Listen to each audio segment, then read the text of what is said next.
오늘 하나님 말씀은 로마서 말씀 계속해서 지난주에 이어서 1장 24절로부터 32절까지 말씀을 교독하겠습니다. 로마서 1장 24절부터 마지막 32절까지 말씀을 교독합니다.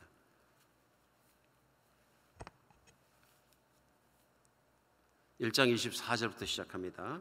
그러므로 하나님께서 그들을 마음의 정욕대로 더러움에 내버려 두사 그들의 몸을 서로 욕되게 하게 하셨으니 이는 그들이 하나님의 진리를 거짓 것으로 바꾸어 피조물을 조물주보다 더 경배하고 섬김이라. 주는 곧 영원히 찬송할 이시로다. 아멘. 이 때문에 하나님께서 그들을 부끄러운 욕심에 내버려 두셨으니 곧 그들의 여자들도 순리대로 쓸 것을 받고 영리로 쓰며 그와 같이 남자들도 순리대로 여자 쓰기를 버리고 서로 향하여 음욕이 부릴 듯하며 남자가 남자와 더불어 부끄러운 일을 행하여 그들의 그릇됨에 상당한 보응을 그들 자신이 받았느니라. 또한 그들의 마음에 하나님 두기를 싫어하며 하나님께서 그들을 상실한 마음대로 내버려 두사 합당하지 못한 일을 하게 하셨으니 곧 모든 불의, 추악, 탐욕, 악의가 가득한 자요, 시기, 살인, 분쟁, 사기, 악독이 가득한 자요, 수근수근하는 자요, 비방하는 자요, 하나님께서 미워하시는 자요, 능욕하는 자요, 교만한 자요, 자랑하는 자요, 악을 도모하는 자요, 부모를 거역하는 자요, 우매한 자요, 배약하는 자요, 무정한 자요, 무자비한 자라. 같이 읽습니다. 그들이 이 같은 일을 행하는 자는 사형에 해당한다고 하나님께서 정하심을 알고도 자기들만 행할 뿐 아니라 또한 그런 일을 행하는 자를 옳다 하느니라. 아멘. 요즘 한국이 잘하는 것들이 있습니다. 방역 잘하는 것 같습니다. 굉장히 열심히 하는 것 같고요. 그런 말미암아 많은 백성이 또 많은 국민들이 혜택을 많이 보는 것 같아서 참 기쁩니다. 한국이 잘한다는 얘기 들으면 참 기분이 좋은데요. 한국에서 나왔기 때문에 어쩔 수 없는 것이라고 생각합니다.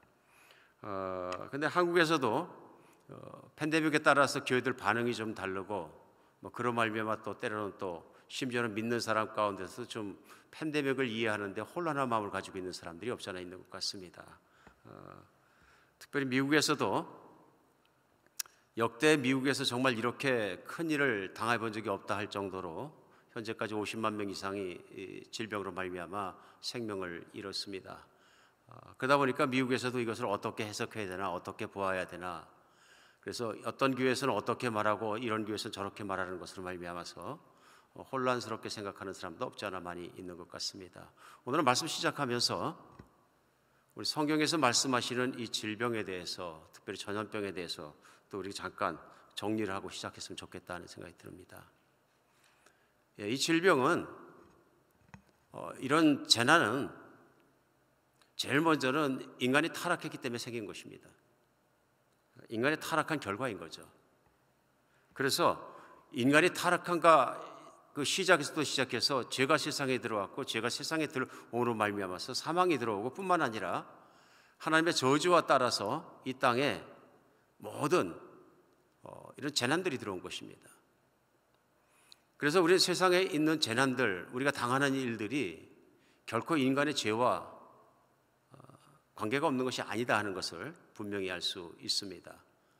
이런 성경 말씀 중에 요약한 말씀이 사도 바울이 로마서 8장에서 전하면서 22절 23절에는 이런 말씀을 전하셨어요. 22절에요. 피조물이 다 이제까지 함께 탄식하며 고통을 겪고 있는 것을 우리가 아느니라. 그뿐 아니라 또한 우리 곧 성령의 처음 익은 열매를 받은 우리까지도 속으로 탄식하여 양자될 것, 그 우리 몸의 속량을 기다리느니라. 그러니까 이 말씀 속에 보면은 피조물이 이때까지 다 탄식하며 고통받고 있다 이런 얘기를 합니다. 그러니까 때때로 우리에게 무슨 말인가 이렇게 이해하기 어려울 경우도 없지 않아 있는 것 같습니다만은 성경 속에서 창세기가 시작하자마자 처음부터 나온 것은 하나님이 창조하시고 일어난 인간의 타락의 문제였습니다. 그런 말미암아서 이 땅에 죽음이 들어오고 저주가 들어오고 뿐만 아니라 만물이 고통받습니다. 만물이 힘들어합니다. 그래서 피조물이 다 함께 고통받고 있다는 내용을 쓰고요. 그 다음에는 성령의 처음 익은 열매 그리스도인들이죠. 그리스도인 우리까지도 속으로 탄식하며 양자될 것, 몸의 속량을 기다리라. 이 말씀은 그리스도인들도 험한 세상을 살아가면서 이것을 참고 인내하면서 몸의 속량고 무슨 문제냐면요, 몸이 다시 새로운 몸이 되는 그날을 기다리는 일이에요. 그것이 이제 성경에서 말씀해 주시는 이 재난에 대한 해답이 됩니다. 재난은 죄악으로 말미암아 들어왔고 예수 그리스도 이 땅에서 심판하시는 그날까지 계속될 것이며, 예수님께서 하신 종말에 대한 말씀에 따르면은 이 재난은 더 심해지고 더 많아질 것이다 하는 것을 보는 것이 마땅한 것입니다. 그래서 여러분과 제가 겪고 있는 이런 팬데믹들도 말씀의 마지막 때를 가면서 이 땅에 있으리라고 하신 모든 재난들이 심해지는 것은 결코 이상한 일이 아니다, 있을 수 있다 하는 것입니다. 왜 그러느냐 하면, 그렇기 때문에 하나님은 이러한 재난들을 여러 가지 목적으로 사용하시기도 합니다. 심판으로 사용하신 적이 있습니다. 심판으로요. 그러나 매번 심판하지 않으시고 하나님의 심판은 마지막 최종적인 심판까지 하나님의 인내로 참으시는 것으로 보여집니다. 그래서 때때로는 개인적인 심판으로 임할 수도 있고 부분적인 심판으로도 임할 수 있다. 아니면 하나님께서 사람들에게 하나님을 믿을 수 있도록 경고해 주시는 것으로 질병이 있을 수도 있다 하는 것을 알 수 있습니다. 뿐만 아니라 질병을 어떤 면에서 보면은 은혜로 생각할 수도 있다 하는 것도 또 이유가 됩니다. 왜냐하면 하나님께서 그것을 어떻게 생각하셔서 쓰셨냐에 따라서 달라집니다. 고린도서 11장에 보면 29절로부터 32절까지 묘한 말씀이 나옵니다. 무슨 말씀이냐면요, 주의 몸을 분별하지 않고 먹고 마시는 자는 자기의 죄를 먹고 마시는 것이니라. 그러므로 너희 중에 약한 자와 병든 자가 많고 잠자는 자가 적지 아니하니 우리가 우리를 살폈으면 판단받지 아니하려니와 우리가 판단받는 것은 주께 징계받는 것이니 이는 우리로 세상과 함께 정죄를 받지 않게 하려 하심이라. 어느 부분이냐면요, 이 말씀이 사실은 성찬식을 모이면서 사람들이 미리 와서 성찬식을 다 먹어버리는 거예요. 그러니까 그것을 실제 빵과 포도주를 했을 경우에 그것들을 다 먼저 와서 먹어버리고 배부르고 어떤 사람들은 성찬식 식사가 없더라 하는 얘기입니다. 이제 그것을 비유로 들면서 얘기하고 있죠. 성찬식조차도 그 의미를 잘 생각하지 않고 분별 없이 먹게 되면 그것이 결국 너에게 죄가 되지 않겠느냐, 그 얘기입니다. 죄가 되고 자꾸 그렇게 연약함을 보이게 되니까 너희 중에서 하나님께서 약한 자와 병든 자를 또 심지어는 죽은 사람도 있지 않느냐. 여기서 죽었다는 것은 잠든 자는 죽은 자인데요, 정상적으로 술을 다 누리고 돌아가셨다는 그런 얘기는 아니겠죠. 그러니까 상대적으로 보았을 때 교회 안에도 일찍 죽은 사람들도 있지 않느냐, 이런 얘기겠죠. 우리를 살폈으면 판단받지 아니하리니와 우리가 판단을 받는 것은 주께 징계를 받는 것이다. 오직 하나님께 내가 판단을 하고 내 삶이 판단받는 건 주님에게 징계를 받는 것이다. 그래서 그 앞에 나와 있는 말씀, 약한 자, 병든 자, 잠자는 자를 전체적으로 어떻게 하냐면 하나님의 징계로 묶었습니다. 그런데 주위에서 볼 것은 이 하나님의 그리스도인에게 내리시는 하나님의 징계를 심판으로 보시지 않은 것입니다. 32절 말씀에 우리로 세상과 함께 정죄를 받지 않게 하기 위해서 징계를 주셨다 얘기합니다. 징계는 영어로는 번역이 디스플레인인데요, 우리를 훈련하시고 깨우치시고 돌이키시기 위해서 하신 일이다. 때때로 우리가 하나님을 잘못 섬기고 심지어는 성찬식조차 잘못 지키고 그렇게 하는 사람일조차도 하나님께서 그에게 육신의 연약함과 병과 징계를 주실지라도 죽게까지 하지 않으시면 그 징계의 결과로 아플 수 있고 죽을 수 있지만 회개하고 죽을 수 있도록 하나님이 안내하시는 그런 길이 된다. 그러면 그 뒤에 나오는 하나님과 세상과 함께 정죄받지 않게 하기 위함이다, 이렇게 설명하는 것을 볼 수 있습니다. 정죄를 받으면, 예수 그리스도 앞에 죄인으로 정죄를 받으면 비극적인 일입니다. 그러나 하나님께서는 우리가 그리스도 앞에 설 때 정죄받는 대상이 되지 않게 하기 위해서 우리를 징계하실 수 있다 하는 것을 오늘 말씀 속에도 함축하고 있는 것으로 볼 수 있습니다. 그렇기 때문에 우리 때때로 그런 질문들이, 델리킷한 질문들이 요즘 나옵니다. 미국에서 주신 50만 명 중에 많은 그리스도인들이 있습니다. 예, 확률적으로 맞습니다. 팬데믹으로 돌아가신 많은 분은 그리스도인입니다. 이것은 의문의 여지가 없습니다. 그리고 오늘도 그리스도인들이 참 고통을 많이 받습니다. 이 땅에서도 그리스도인들이 고통을 많이 받고요. 또 그리스도인이 안 아픈 건 아니고 또 병에 걸려 다 죽기도 합니다. 이런 고난 중에 있지만 우리가 단순하게 질병이 있는 것은 하나님이 심판하시는 거라 하는 흑백 논리나 단식 논리만 보기에는 정말 우리가 성경 안에서 하나님께서 그 질병을 주신 이유들을 믿는 사람과 믿지 않는 사람을 생각해서 잘 파악하고 해석하는 것도 중요하다 하는 생각이 듭니다. 하나님은 이 세상에 이런 어려움과 재난들이 들어오게 하신 것은 사람들로 하여금 겸손하고 깨닫기 위해서 주셨습니다. 오늘도 미국이 당하는 재난을 심판적으로 받아들여도 좋지만 그보다 중요한 것은 하나님의 본인은 이러한 재난을 통해서 우리가 깨닫기 원하십니다. 믿는 사람에게는 징계가 돼서 나의 신앙생활을 더 깨워주시고 그래서 하나님 앞에 정죄받지 않는 믿음을 갖게 되기를 원하신다. 믿지 않는 사람에게는 하나님의 계신 것과 또 겸손하게 믿지 않는 사람을 낮춰주셔서 하나님을 믿는 기회를 주고 계신다 하는 것을 우리는 알 수 있습니다. 우리 지난주에 로마서를 시작하면서 1장 말씀을 통해서 진노하시는 하나님을 함께 나눴습니다. 하나님은 화가 많이 나셨다 하는 내용입니다. 성경에서 참 나누기 어려운 말씀 중에 한 말씀입니다. 왜냐하면 이것이 진실인데요, 진리이고 하나님이 이 땅에 살아가는 사람들을 향해서 진노하신다 하는 내용입니다. 그래서 지난주에 우리 18절을 통해서 그 말씀을 같이 나눴습니다. 같이 나누면서 18절에 하나님의 진노가 불의로 진리를 막는 사람들의 모든 경건하지 않음과 불의에 대하여 하늘로부터 나타난다 말씀하셨어요. 하나님의 진노가 불의로 진리를 막는 사람들, 하나님 말씀은 진리인데요, 사람이 의롭지 못함으로 하나님 말씀을 막고 하나님 말씀을 따라 사는 것을 막아서는 사람들에게, 그래서 그 결과가 뭐냐면 경건하지 않고 불의를 행하는 사람들에게 하나님의 진노가 임한다는 내용을 같이 나누었습니다. 오늘 말씀은 계속되는 말씀입니다. 오늘 팬데믹에 대해서 화두에 설명드린 말씀과도 관계가 있습니다.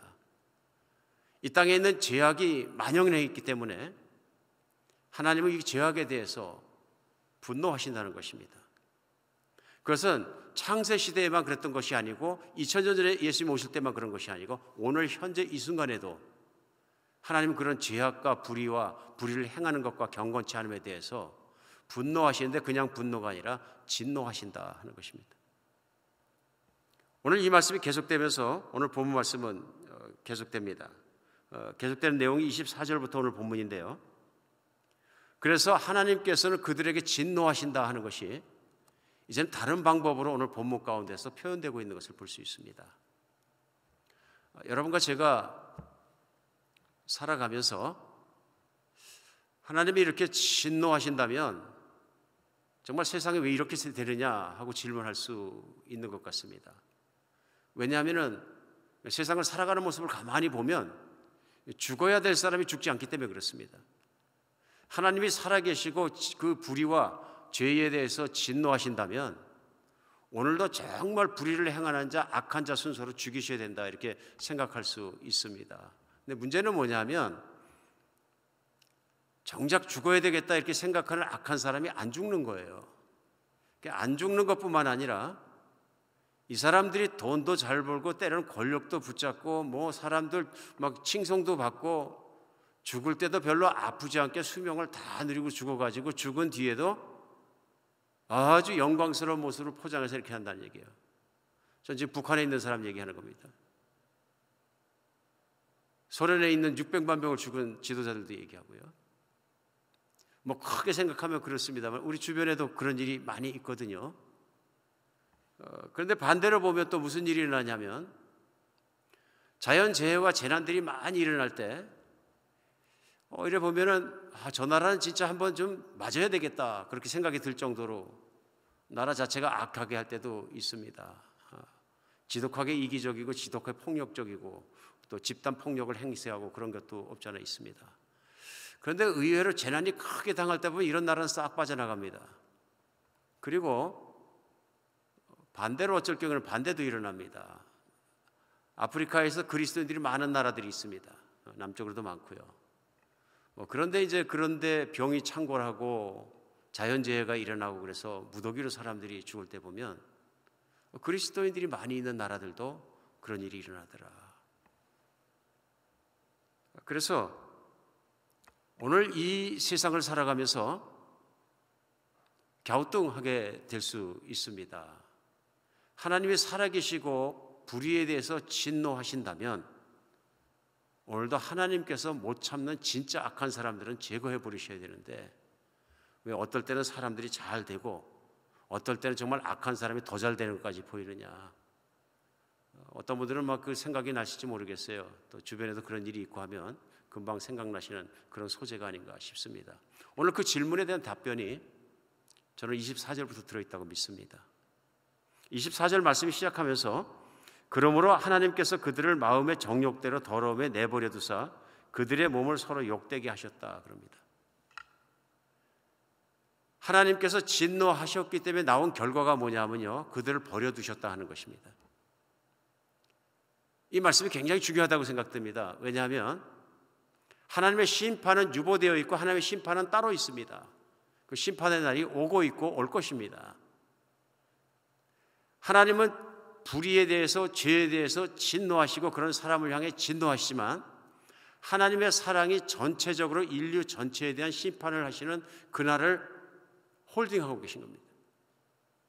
하나님의 사랑이 그걸 참아주고 계시는데 그 기간 중에 하나님의 진노가 나타난 사람들의 가장 큰 특징이 뭐냐면 버려두셨다 하는 것입니다. 오늘 단어를 버려두셨다로 내버리셨다, 그렇죠? 내버려 두사 하는 말로 24절에 말씀하십니다.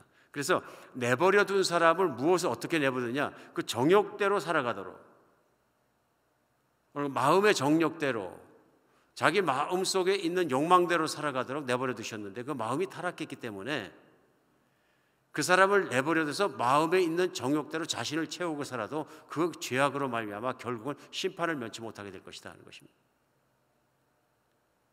그래서 마음의 정욕대로 살아가는 사람의 모습이 뭐냐면 25절에 나와 있는 하나님의 진리를 거짓 것으로 바꾸고 피조물을 조물주보다 더 경배하고 섬긴다. 사람이 자기의 정욕, 자기의 마음, 자기의 욕심, 자기의 음란함을 따라서 그것을 채우기 위해서 살아가면 하나님을 경외하지 않는 것이 왜 그러냐면 자기가 갖고 자기의 만족을 채울 수 있어 믿어지는 물건들을 하나님처럼 경외하고 숭배하며 찾아간다. 돈을 하나님보다 더 사랑하는 것들이 그런 것들이죠. 세상은 돈에 완전히 미친 것처럼 돌아가는데요. 요즘에 주식시장 돌아가는 거 보면 그런 겁니다. 주식시장에도 윤리가 있고 모랄이 있어서 건전하게 투자가 되고 그러면 좋은데 이제는 무슨 도박판처럼 돼가지고 어떻게 하면 한 방에 돈을 넣어가지고 확 건져내느냐 이런 심리가 욕망의 심리거든요. 이것들이 욕망의 심리를 막 부추겨 올리면서 이상한 시장이 되어가고 있다고 경제학자들도 얘기합니다. 이상한 시장은 왜 그러냐면 전에는 돈을 투자들 하실 땐 그 회사의 재무구조를 보고 영업활동을 보고 얼마나 견실한가 무엇인가 그래서 그런 것에 따라서 주가가 왔다 갔다 하는데 이제 그런 것도 관계가 없어요. 그 회사는 막 정말로 아무것도 없고 거덜이 났는데도 사람들이 우르르 몰려서 투자하기 시작하면 막 어쩔 땐 10배, 100배 막 쭉 올라가 버리니까 무엇을 향해 돈을 투척했는지 알 수 없을 만큼 그래서 당초에 우리가 생각했던 회사와 주식 뭐 이런 것들과 관계없이 움직이는 게 이제 욕망이 불처럼 타오르고 욕망이 끓는 물처럼 끌어올리는 것을 볼 수 있어요. 돈이죠. 돈만 벌 수 있다면, 돈만 줄 수 있다면, 또 내가 그 찬스를 잡을 수 있다면 뭐 그거에 그냥 부글부글 타오르니까 결국 뭐냐 하면요, 욕망을 따라가는 사람들의 세상 모습을 이렇게 보이신 것입니다. 돈이 우상이죠. 어떤 분은 제일 고액권을 하나 집 그 들락거리는 출입문 현관 위에다가 딱 붙여놓고 들어가고 나갈 때마다 한 번씩 묵념하고 지나간다 그러는데 좀 지나친 얘기입니다만 돈만 있으면 다 된다. 신이죠. 그 사람의 신입니다. 돈은 나의 모든 걸 해결해 줄 수 있다고 철저하게 믿는 것입니다. 돈에 대한 믿음이죠. 피조물을 조물주보다 더 경배하고 섬긴다. 이 때문에 그것을 위해서 자기가 섬기는 것을 위해서 시간 쓰고 인생 쓰고 관심 쏟고 무엇이라도 쓴다.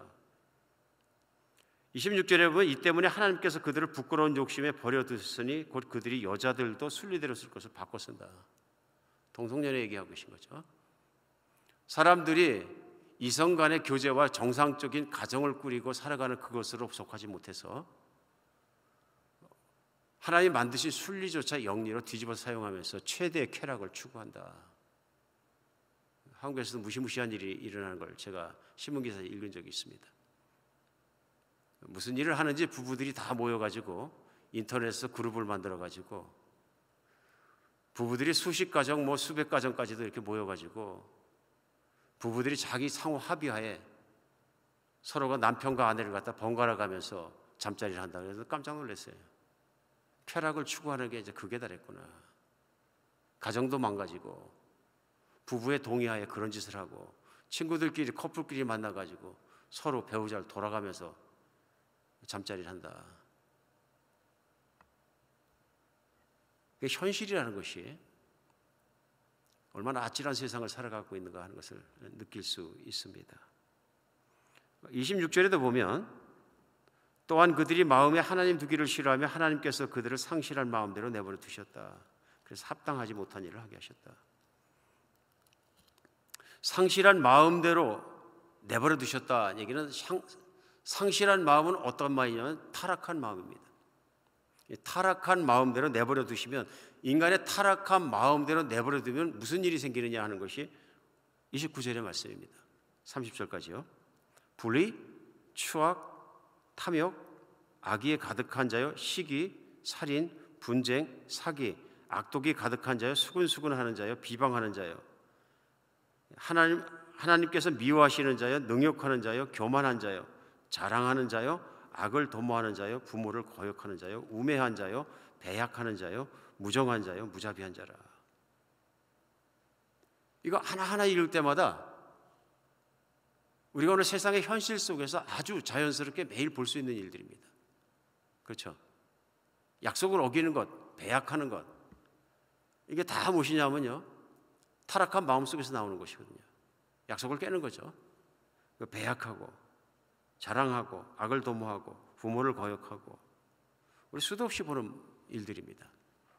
이게 다 왜 일어나느냐 하면은 하나님이 내버려 두셨기 때문에 자기의 타락한 마음을 따라 살아갈 때 이런 삶의 모습이 다 일어난다 하는 것입니다. 이것이 여러분과 제가 살고 있는 세상의 현실이고 또 특별히 하나님을 믿지 않고 예수님을 믿지 않는 사람들의 삶의 모습인 것을 오늘 사도 바울은 그대로 표현하고 있습니다. 오늘 그래서 하나님께서 이 땅에서 내리는 분노의 진노의 그 대상이 진노하셨을 때 하시는 뭐냐면 내버려 두시는 겁니다. 내버려 두시는 것. 우리 이런 생각이 납니다. 우리 성경에 보면 누가복음에 15장에 보면 유명한 탕자의 비유가 있습니다. 아들이 둘이 있는데 아버지가 부자셨어요. 그랬더니 둘째 아들이 내 재산을 주세요 하니까 아버지가 그 재산을 줍니다. 그러자 그 재산을 처분하고 팔아가지고 먼 나라에 가서 자기의 욕망을 따라 살아갑니다. 그리고 인생을 그대로 표현하면 허랑방탕하고 살았다. 그러니까 오늘 로마서 1장에 나와 있는 말씀대로 자기 타락한 육신의 욕망을 따라 살아갔다. 그런 거죠. 그렇기 때문에 자기가 쾌락을 채울 수 있다고 생각하면 무엇인지 자기가 갖고 돈을 가지고 해결하며 살았다. 그런데 여기서 하나님께서 이런 상태에서 내버려두면 어떻게 되냐면요, 허랑방탕하고 살다가 돈이 떨어지니까 비참하게 됐고 비참하게 됐는데 어떻게 되느냐, 결국은 밥 얻어 먹을 것을 구할 수가 없었고 그 땅 그 나라에 불경기가 닥치고 기근이 닥쳐서 얻어 먹을 것도 없게 되자 굶어 죽었다라가 끝입니다. 근데 죽은 것으로 끝나는 게 아니고 성경 말씀에서 전하신 얘기는 그래서 그가 하나님의 심판대 앞에 그 모습 그대로 서게 되었더라입니다. 세상도 살다 보면 사업도 늘 잘 되는 것 아닙니다. 돈도 늘 많이 버는 것 아니고요, 건강도 늘 건강한 것 아닙니다. 언젠가 다 잃어버리는 날도 온다 하는 것이죠. 그런데 돈이 많건 돈이 없건 건강하건 건강하지 못하건 무엇이건 어떤 모습이건 간에 하나님께서 자기 욕망으로 사는 것을 그냥 내버려 두시면 어쩌면 탕자도 내버려 두셔서 그냥 결말이 그렇게 될 수도 있다 하는 것입니다. 결말이 그렇게 될지도. 근데 은혜가 무엇이냐 하면 탕자가 그랬던 것처럼 인생을 살아가다가 자기가 잘못 살고 있다는 걸 어느 날 깨닫는 것입니다. 어느 날 그것을 확 깨달게 되고 그것을 알게 되는 것입니다. 어떻게 알게 되느냐? 하나님이 살아계시고 조물주가 살아계시고 하나님이 나의 인생을 보고 나의 행동을 지금까지 지켜보시고 계시다면 나는 하나님 앞에 그분이 결정하는 대로 죄인일 수밖에 없고 죽을 수밖에 없고 그분이 결정이 지옥이라면 지옥에 갈 수밖에 없는 심판받을 수밖에 없는 존재라는 것을 깨닫게 되는 것이 은혜예요. 하나님은 그토록 진노하셨지만 그토록 불의를 향해서 화가 나셨지만 사람을 사랑하시기 때문에 심판을 유보하신 거죠. 하나님의 사랑이 그 진노 속에서 자신을 붙들고 계신 거죠. 그런데 은혜는 뭐냐 하면은 인생을 살아가면서 자기가 하나님의 진노의 대상이라는 것을 어느 날 깊이 깨닫게 되었다. 이것이 은혜라고 얘기하는 거예요. 그렇죠? 우리 자식도 마찬가지잖아요. 자식이 속을색입니다. 부모는 나쁜 얘기 안 합니다. 예. 네 삶에 성실하라, 정돈 잘해라, 책임지는 아이가 되라, 성실한 아이가 되라, 공부 열심히 해라, 내가 무지한 자가 되지 마라. 부모가 좋은 건 많이 시키죠. 근데 아이들이 요즘 사춘기가 13살이나 더 빨라졌다 그러는데 어릴 때부터 키우면 삐딱해지는 것을 느낄 수 있습니다. 근데 많이 휘는 아이들이 있어요. 사춘기 되니까 이제 부모 말 진짜 안 들으려고 그러고 부모를 무시해가지고 심하면 어떻게 됩니까? 막 집이 들러 없습니다. 그냥 반란을 일으키는 거죠. 하다 지치면 어떻게 합니까? 네 맘대로 해라 그래요. 이게 내버려둔 거죠. 부모가 포기한 겁니다. 예전에 그런 단어도 많이 썼습니다만 와이프가 포기한 사람을 뭐라고 부르기도 하고 그랬어요. 하도 세상에서 여러 가지 잘못을 하고 그러면 남편을 참다가 나중에 와이프가 포기하면 끝이라 그러는데요. 아이들도 그렇죠. 부모가 포기한 아이, 부모가 포기하면 아이들은 양육 과정에서는 끝이죠. 부모가 얼마나 중요한 것입니까? 때때로 우리 부모가 포기한 아이들도 만날 수 있습니다. 부모가 포기해서 망가질 대로 망가질 때 그의 인생의 끝에 망가져고 결국은 지명에 못 살고 그냥 악한 자로 그냥 죽더라. 슬픈 일이죠. 은혜는 뭐냐면 부모도 포기했는데 어느 날 가더니 이 사람이 장성해서 진짜 타락해서 험악한 일 많이 하고 험악한 인생 살더니 하나님을 만나고 착한 사람 돼가지고 착한 사람 만나가지고 결국은 해피엔딩 하더라. 이건 은혜입니다. 은혜인 거죠. 우리가 세상을 살아가면서 잘 되는 사람, 하나님을 모르고 교만해진 사람, 세상에서 건강하고 모든 것 많이 가진 사람, 자식 잘 되고 부러울 것 없는 사람 바라볼 때에 이제는 너무 그 가진 것이나 그가 누리는 것 가지고서는 바라볼 일도 아니다 하는 것이 오늘 로마서 1장 말씀은 우리 깨닫게 합니다. 무엇이 복인지, 무엇이 정말로 이 세상에서 하나님의 은혜 속에 사는 것인지를 우리가 알고 보면 이런 사람들이 얼마나 영적으로는 하나님의 말씀 안에서 하나님 안에서는 헐벗고 살아가는 것이냐 하는 것을 우리는 볼 수 있습니다. 오늘 하나님은 가장 중요한 하나님께서 주신 은혜, 하나님께서 주신 최고의 복된 소식과 그 복음을 전하기 때 맨 앞에 시작한 게 뭐냐면요, 사람들의 상태입니다. 하나님이 지켜보실 때 사람들은 어떤 모습으로 살고 있느냐 하는 걸 그대로 보십니다. 이게 죄인의 모습입니다. 그런데 문제는 교회 안에 죄인이 있는 것입니다. 교회 다니면서도 우리가 죄인이 될 수 있다. 하나님의 진노의 대상이 될 수 있다 하는 것입니다.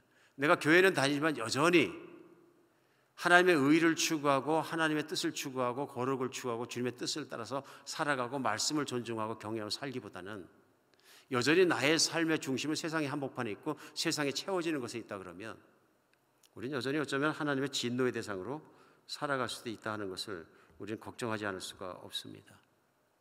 오늘 말씀은 그것을 우리에게 일깨워주는 말씀이라고 생각합니다. 이분을 꼭 교회에 모셔가지고 간증 집회를 한번 가졌으면 좋겠다 하는 마음이 제 속에 있습니다만은 아직 못하고 있는데요. 그분이 누구냐면은 한국에서 서울구치소 교도 대대장을 하셨던 박효진 장로님이라는 분입니다. 어떤 교들은 알고 계시는 분도 많이 있는데요. 뭐 책도 쓰시고 그래서 굉장히 유명해지셨습니다.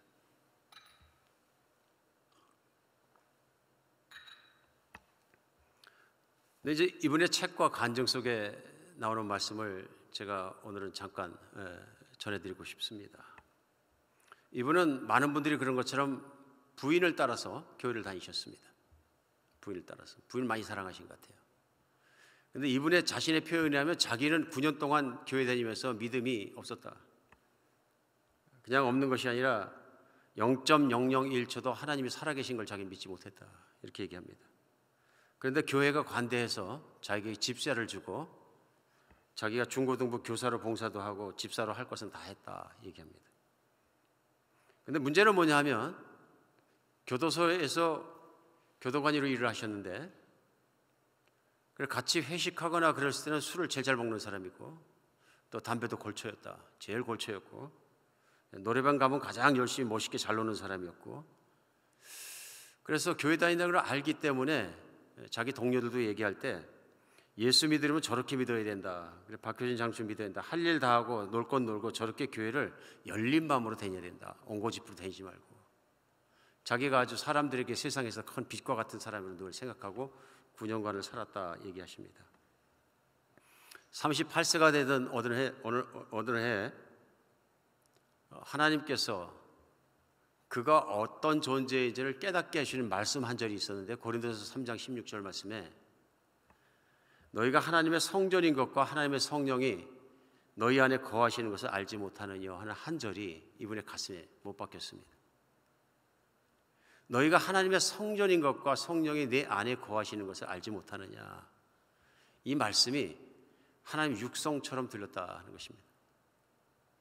그리고 그 육성처럼 들린 것이 하나님 음성이라고 딱 믿어지니까 내가 이런 모습으로 살고 있구나. 하나님의 성전인 몸에다가 술 집어지고 놓고 음란한 짓 하고 뭐 별 더러운 짓을 다 하고 살아가고 있구나. 그것이 믿어지면서 그날부로 술맛이 써지고 담배 연가 들어가면 창자가 끊어지는 것 같고 뭐 지저분하고 더러운 장소, 음란한 장소에 가게 되면 지옥 밑바닥에 있는 것처럼 더럽게 느껴지고 그래서 하루 만에 모든 것이 단절되더라. 하나님이 살아계시다는 걸 진짜로 믿게 되고 하나님 앞에서 살아간다는 걸 믿게 되고 나니까 그전에는 하루하루 낙을 위해서 해왔던 것들이 얼마나 큰 죄악이고 하나님이 진노하게 하시는 걸 깨달아지게 된 것이죠. 이분이 그렇게 믿었다 얘기합니다. 한 번에 믿게 되었다. 그래서 사실 그렇게 믿기 전까지는 교도소를 출퇴근하시면서 했던 일이 뭐냐면은 일 자체도 힘든 일이지만 특별히 맡은 일 중에서 청송감호소라는 감옥을 교도관으로 감당하신 적이 있는데 청송감호소는 한국의 역사에 잘못된 유물로 아주 유명한 곳입니다. 그런데 세상에서 가장 악랄하다는 사람, 뭐 그런 범인들, 그래 그분만 표현하면 교도소에서 한 5번째 정도, 5범 정도 하고 온 사람들은 교도소 안에서 손을 못 댈 정도로 알아주고 포악하다 그럽니다. 그런데 청송감호소는 그런 사람들은 제일 밑에 있고 아무것도 아닐 정도로 형을 다 말할 수 없을 정도로 극악무도한 사람들이 갇힌 곳이 청송감호소였었는데 5년간 합동감호를 혹독하게 시킨다고 해서 정부 그 지시대로 했는데 5년이 끝나도 이 사람들 세상 내보면 위험하다 그래가지고 10년간 더 해라 그래서 이 사람들 10년간 또 붙잡고 훈련을 시켜야 되는데 그때 이제 앞장섰던 사람이 이 박효진 장로님이었던 것 같습니다. 지독하게 무서운 사람들인데 그것보다 더 무섭게 했던 사람이 박효진 장로입니다. 그래서 집에도 오면은 얼마나 사람이 무섭고 차가워졌는지 애들도 옆에 안 올라 그러고 교회를 가면 교인들도 옆에 안 올라 그럴 정도로 무섭고 차가운 사람으로 변해가고 있었다.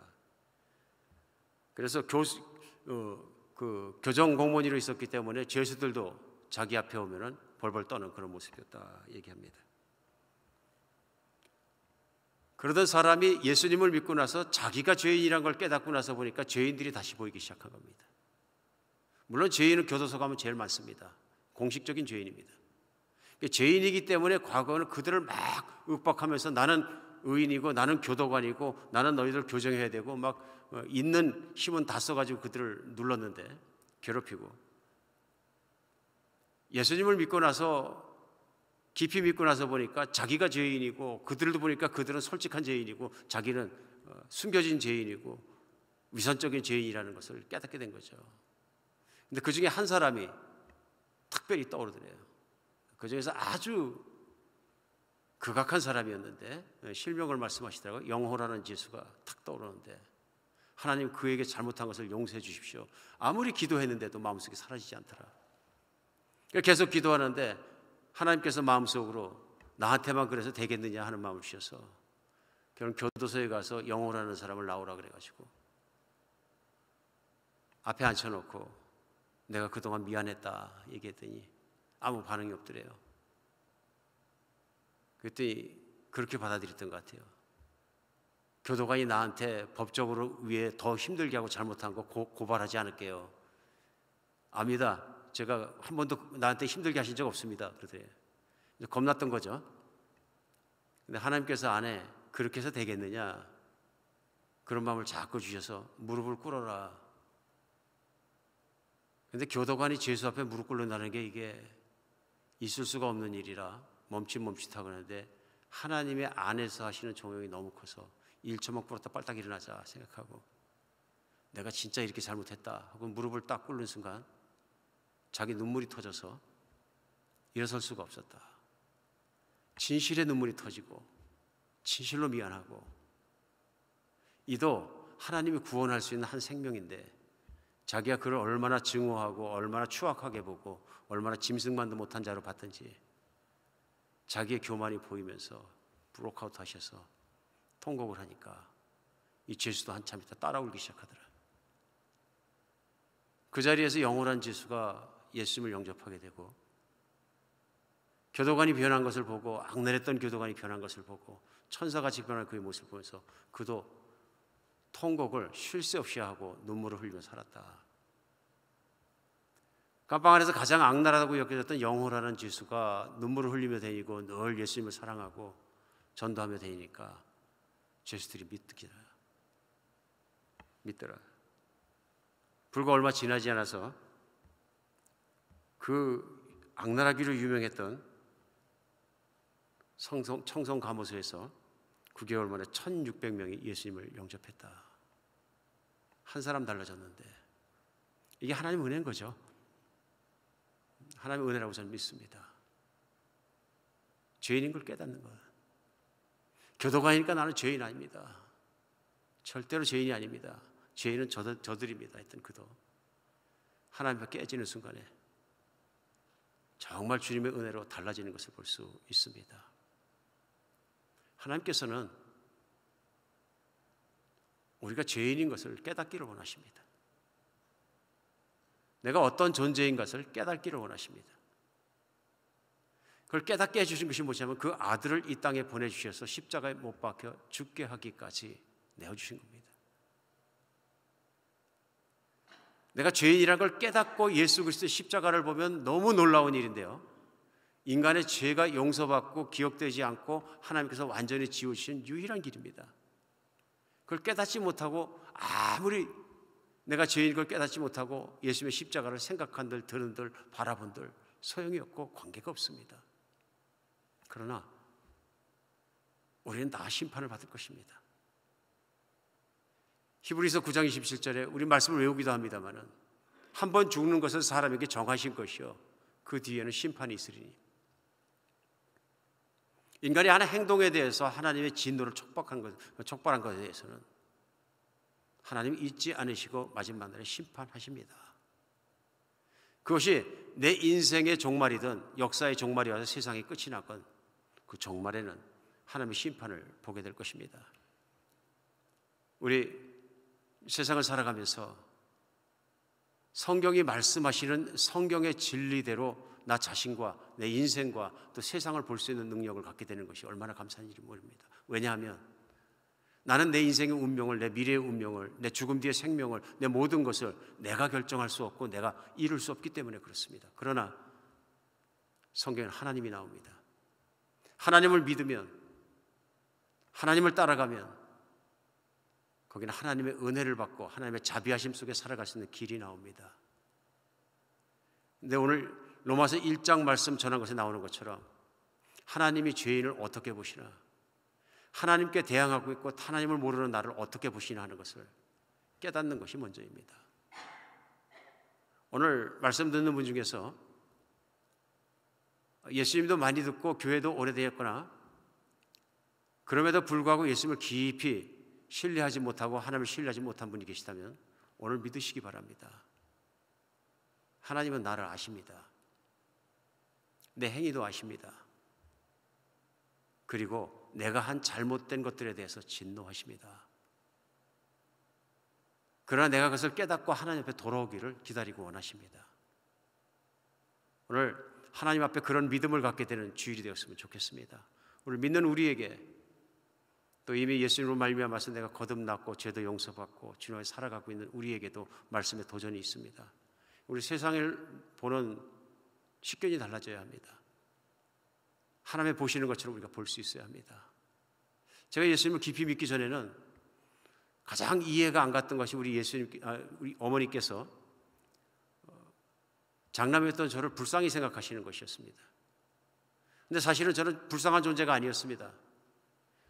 성공하고 있었고 출세해 가고 있었고 조그만 회사 사장도 돼 있었고 이제는 길이 뚫혀 있었고 그런 상황이고 이제는 잘 가기만 하는 그런 단계라서 어머니가 기뻐하고 춤을 춰야 했을 단계에서 불구하고 저를 보실 때 늘 첫 번째 하시는 말씀은 그것이었습니다. 제 손을 붙잡고 우시면서 너를 어떻게 하면 좋으냐,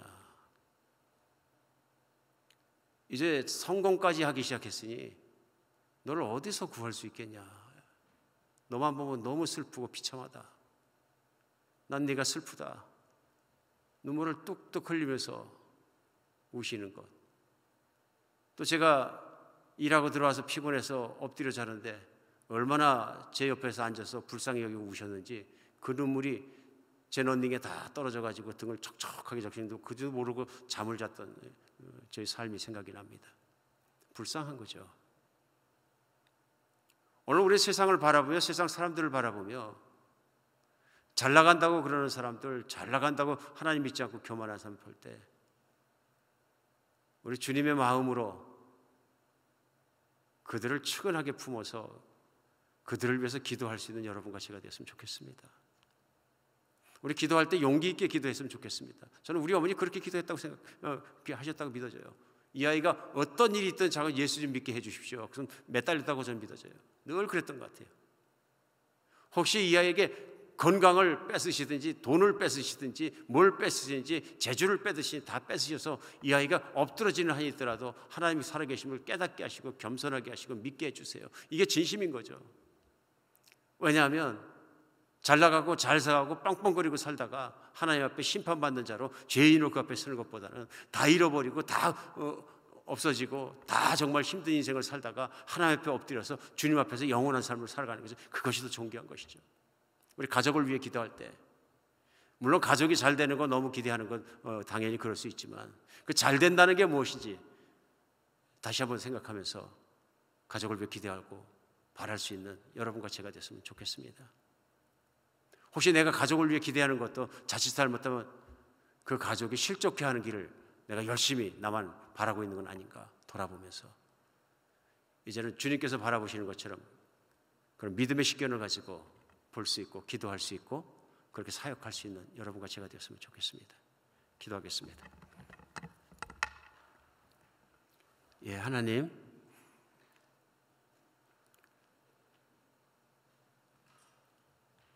저희들은 늘 생각이 짧고 어둡습니다. 하나님의 말씀이 아니면 진리가 아니면 저희가 하나님의 마음도 하나님의 생각도 헤아릴 수가 없습니다. 그러나 이제는 말씀을 통해 하나님께서 불의로 진리를 거역하고 하나님을 거역하고 하나님을 경외하지 않는 사람의 삶이 얼마나 비참한 종말을 가져오게 되는가를 알게 됩니다. 하나님, 오늘 말씀 속에 주님께서 말씀하시는 것처럼 하나님이 내버려 두시면 저희는 그냥 욕망을 따라 살아갑니다. 매일 죄를 쌓습니다. 하나님이 아무 순간이나 심판하셔도 지당하실 만큼 죄를 쌓고 살아갑니다. 그래서 하나님의 은혜가 아니면 저희는 돌이킬 수 없습니다. 하나님의 은혜가 아니면 저희 죄악을 깨닫지 못합니다. 하나님의 은혜로 저희를 깨닫게 해주시고 붙들어 주시옵소서.